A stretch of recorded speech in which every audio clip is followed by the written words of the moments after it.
Shalom, povo de Deus. Quero estar deixando uma palavra no coração de cada um de vocês. Antes de ler a palavra de Deus, eu quero deixar uma instrução pela Academia Apostólica da Comunidade Batista Shalom. Eles pediu para a gente reforçar para todos os irmãos se inscrever no canal lá no YouTube, Rádio TV Presença.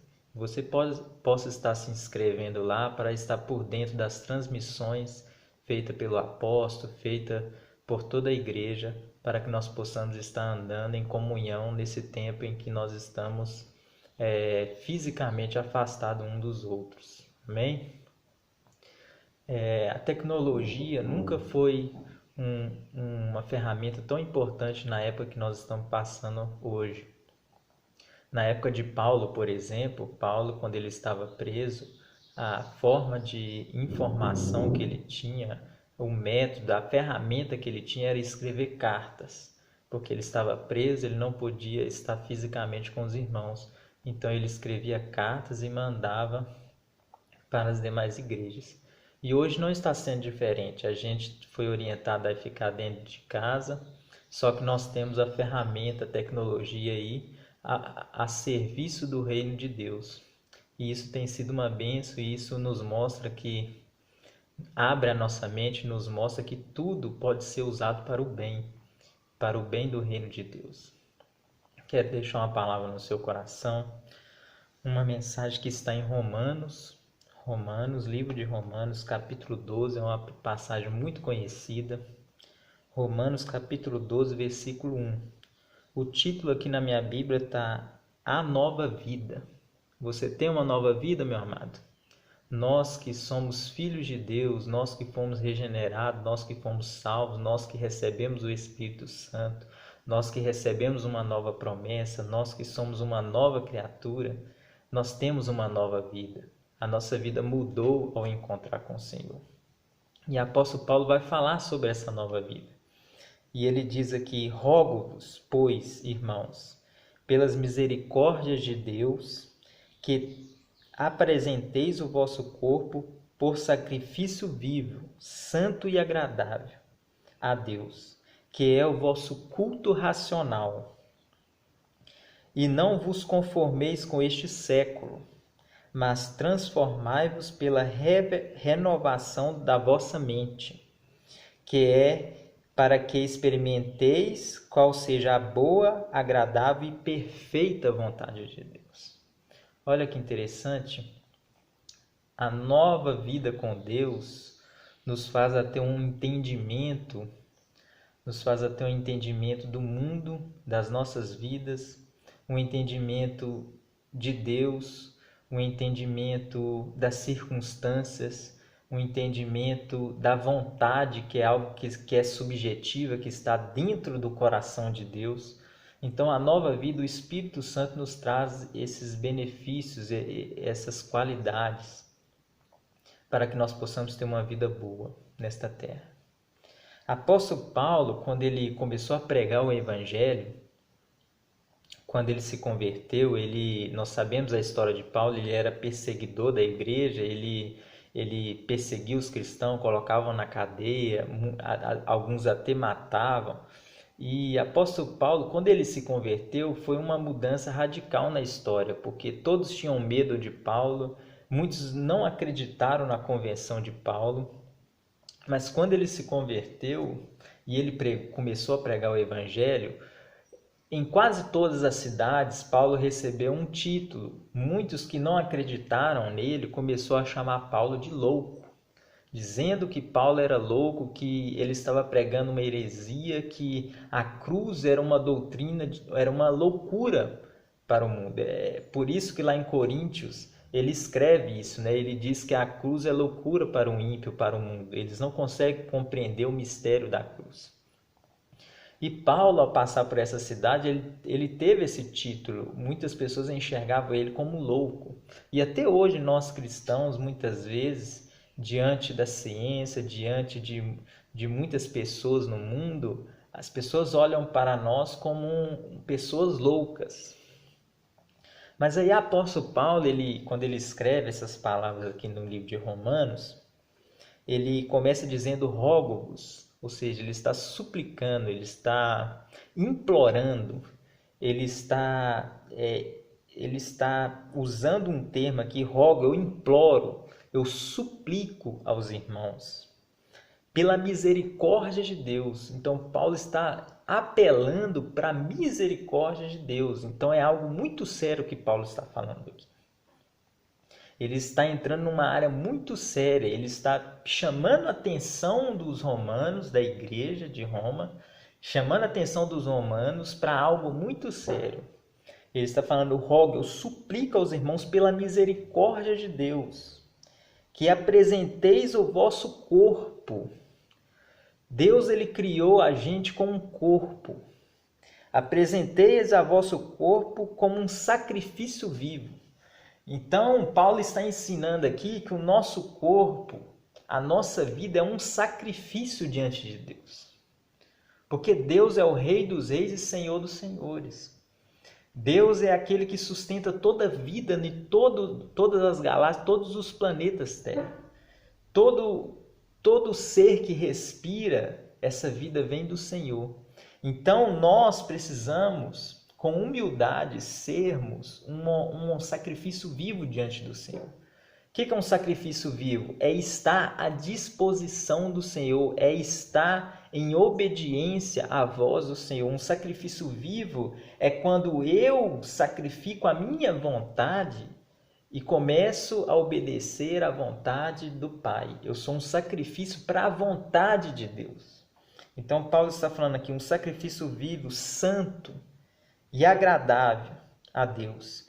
E no final ele diz assim, que é o vosso culto racional. É aqui que eu quero entrar nesta noite, focar na palavra de Deus.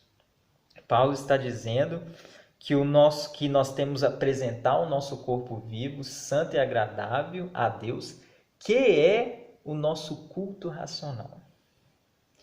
Dentro da teologia, houve uma discussão durante muitos anos, e até hoje existe.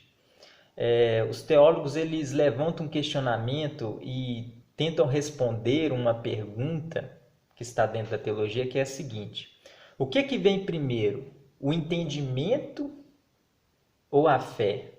Primeiro eu entendo a Escritura e depois eu tenho fé? Ou primeiro eu tenho fé e então eu compreendo as Escrituras? O que vem primeiro, a fé ou o entendimento? A fé ou a razão?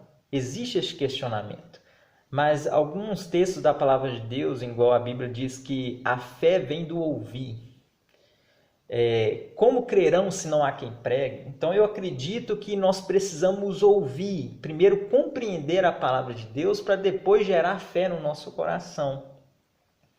E Paulo, quando ele diz que o nosso culto ele deve ser racional, é um culto racional, que na verdade o nosso corpo vivo, santo e agradável que é apresentado diante de Deus, na verdade é um culto racional. E o que é que Paulo está ensinando aqui para nós? Que a nossa fé ela não é fideísmo. O que quer dizer isso? Que a nossa fé não despreza a razão. A nossa fé não despreza a inteligência, a razão. A nossa fé, na verdade, ela é uma fé cognitiva, ela é uma fé que está dentro da nossa cabeça, é uma fé que tem sentido, é uma fé que tem explicação. Não é algo irracional, a nossa fé não é irracional, ela não despreza a razão, ela não é um fideísmo. Então a nossa fé, ela é transmitida através de um culto racional. Porque não adianta, meu amado, uma pessoa entrar dentro de uma igreja e as pessoas estão cultuando a um Deus ou ao Deus verdadeiro e a pessoa entrar ali e não saber quem é esse Deus, não saber por que está ali adorando, mas não sabe o motivo. Isto é um culto irracional. Mas quando Deus nos chama para a sua presença, Ele quer nos revelar quem Ele é, Ele quer nos revelar quem nós somos, Ele quer nos revelar o propósito da nossa vida para que nós possamos oferecer a Ele um culto racional. Porque, meu amado, mais importante para Deus do que você saber que ele morreu, porque o mundo inteiro sabe que Jesus morreu. Mas mais importante do que saber que Jesus morreu e ressuscitou, é saber por que ele morreu e por que ele ressuscitou. Isso é um culto racional, é entender a vontade de Deus, por que de trás de tudo isso. O que está por trás do pecado, o que está por trás do sacrifício, o que está por trás do evangelho, da boa notícia, qual que é a mensagem central da vontade de Deus que ele quer trazer para nós. E é isso que muitas vezes a hermenêutica traz para nós. Eu estou estudando hermenêutica e a hermenêutica é um estudo dentro da teologia que traz um sentido psicológico do texto. Porque não adianta eu fazer uma interpretação apenas gramatical, eu interpretar apenas o que está escrito e não trazer para os ouvintes a vontade por trás daquele autor, a vontade por trás daquilo que está escrito, a vontade central de Deus. Então, nós precisamos focar na vontade de Deus. E aqui Paulo está dizendo que é o vosso culto racional. Ou seja, a nossa adoração diante de Deus não é irracional. Eu preciso entender quem eu estou adorando. Eu preciso buscar conhecer Deus cada dia mais. Porque a palavra de Deus fala que nós devemos a cada dia mais conhecê-lo e andar em conhecimento do Senhor. Porque nós sabemos que nós não vamos conhecer tudo de Deus. Deus ele é infinito, mas não quer dizer que eu não posso procurar a ter intimidade com Deus, a procurar, porque a Bíblia diz, o Senhor disse, olha, buscar-me-eis e me achareis, quando me buscar de todo o teu coração. A palavra de Deus fala que ele iria revelar para nós coisas ocultas que nós não sabemos. Tem muitas coisas acerca de Deus que as pessoas não sabem. Mas ao buscar a ele revela, meu amado. Porque ele gosta de revelar a sua natureza para nós, porque é isso que nos transforma. Então, quando o apóstolo Paulo está falando de um culto racional aqui, ele está nos alertando que nós precisamos entender o propósito da nossa vida, nós precisamos entender o chamado de Deus para a nossa vida, nós precisamos entender a graça do Evangelho na nossa vida, o propósito de Deus de tudo isso, da criação do homem, o propósito de Deus em redimir o homem, o propósito de Deus em ser amigo do homem. Porque, meu amado, não adianta eu saber apenas os fatos. A história, por exemplo, ela relata o que aconteceu. Mas outros estudos na área de humanas já aprofunda mais, igual a psicologia, tenta entender o porquê. Então, na verdade, dentro do evangelho, o evangelho ele é mais um evangelho psicológico do que histórico. Porque nós precisamos entender a vontade de Deus por trás de tudo. E qual que é a vontade de Deus? Que nós o adoramos conhecendo quem ele é, que nós o adoramos com um culto racional, não um culto irracional, mas nós sabemos o que nós estamos fazendo, o Deus em que nós estamos servindo. É essa a vontade de Deus. Porque existem pessoas que essas pessoas adoram alguns deuses que elas nem sabem sobre esse Deus, não sabem o propósito que esse Deus tem para a vida delas. Então elas estão tendo um culto ali irracional, porque elas não têm um propósito na sua vida. Mas Jesus, ele nos dá um propósito para viver. O nosso Deus nos dá um propósito para viver. Então é isso que o apóstolo Paulo está dizendo. Um culto racional. E ele continua dizendo aqui no versículo 2, e não vos conformeis com este século. Olha que interessante. Em um momento que nós estamos vivendo, um momento de grande medo, de grande calamidade pública, econômica, de saúde, e a palavra de Deus vem trazer para nós, nos dizendo que nós não devemos nos conformar com o que está paralisando o mundo. Nós não devemos nos submeter ao medo, ao colapso. Eu não estou querendo dizer que você tem que desobedecer às orientações pelo Ministério da Saúde, do seu pai, da sua mãe, do seu empresário, de qualquer pessoa que está acima de você. Eu não estou dizendo isso. Eu estou dizendo para que você não se conforme com a crise que está por trás de tudo isso. Que você não se conforme, que você creia que Deus tem algo melhor. Nós precisamos, como filhos de Deus, crer que Deus tem um propósito maior, que Deus, ele reina acima de tudo, que Deus tem o controle da história.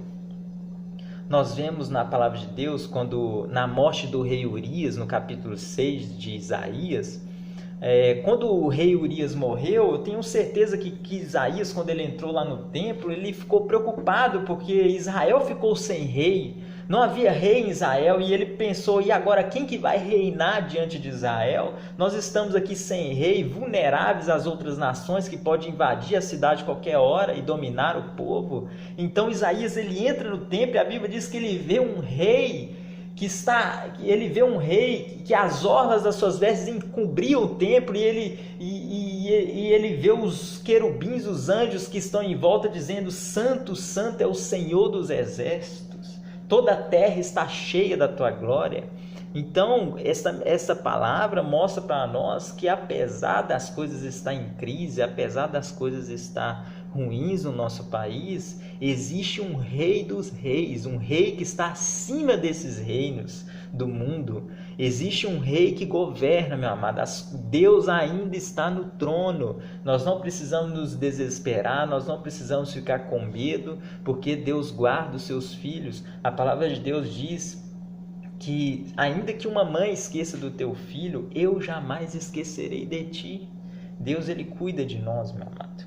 E a palavra de Deus está falando para a gente não nos conformar com este século.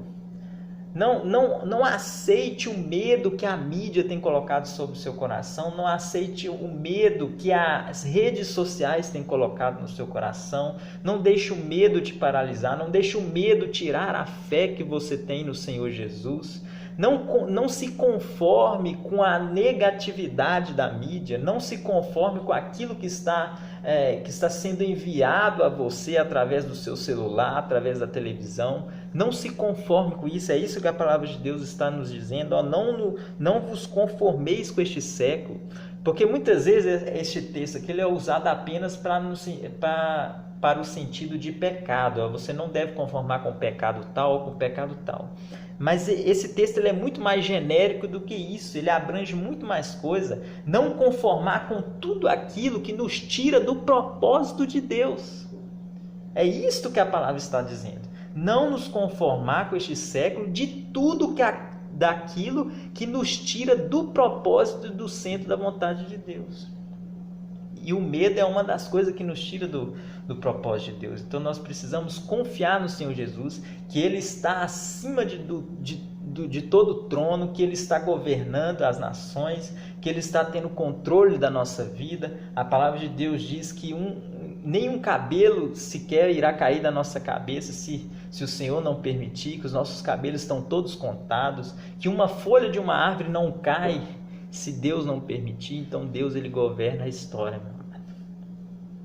E em último lugar, a palavra de Deus diz assim: para que experimenteis qual seja a boa, agradável e perfeita vontade de Deus.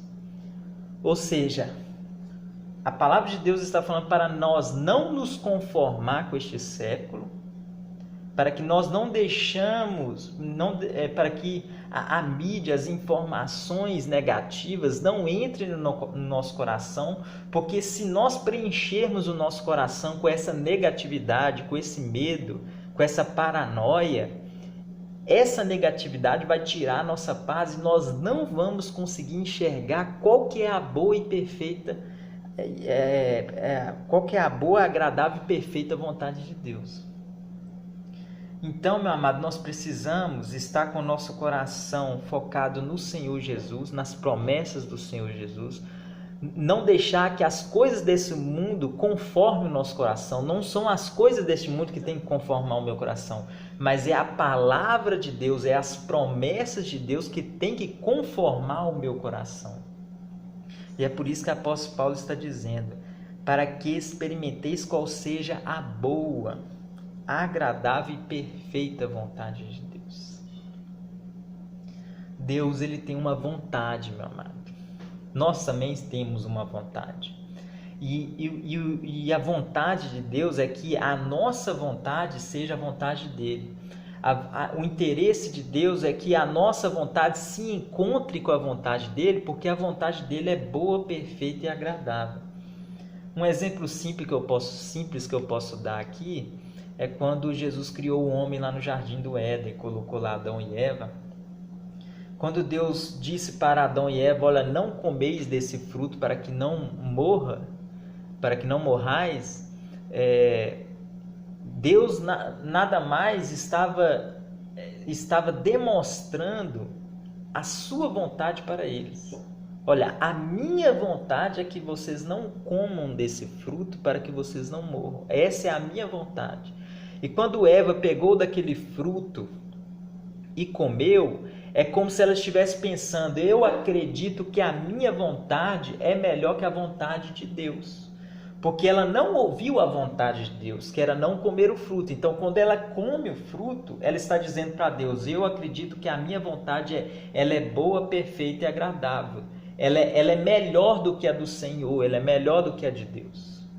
Então, meu amado, muitas vezes, quando nós erramos na nossa vida, quando nós cometemos um erro, é porque nós achamos que a nossa vontade ela é melhor do que a de Deus. Mas Deus tem uma vontade, e Deus ele quer casar essa vontade com a nossa vontade. Ele quer transformar as nossas vidas, ele quer que nós compreendemos e cremos, porque isso é uma questão de fé. Crer que a vontade de Deus ela é melhor do que a minha. Eu não consigo entender como que essa vontade é melhor, mas é pela fé. Eu tenho que crer que a vontade dele é melhor. E eu tenho que buscar qual é a vontade dele. Tenho que buscar qual que é a vontade de Deus para a minha vida. Porque a vontade dele é boa, agradável e perfeita, meu. Então, toda vez que nós desobedecemos a Deus, nós estamos dizendo para ele: olha, eu acredito que a minha vontade é melhor do que a sua. E toda vez que nós obedecemos os princípios de Deus, obedecemos a palavra de Deus, obedecemos o Espírito Santo no nosso coração, nós estamos dizendo para Deus: eu acredito que a sua vontade é melhor do que a minha. Então, Deus ele quer que nós obedecemos a sua vontade, porque ela é melhor do que a nossa.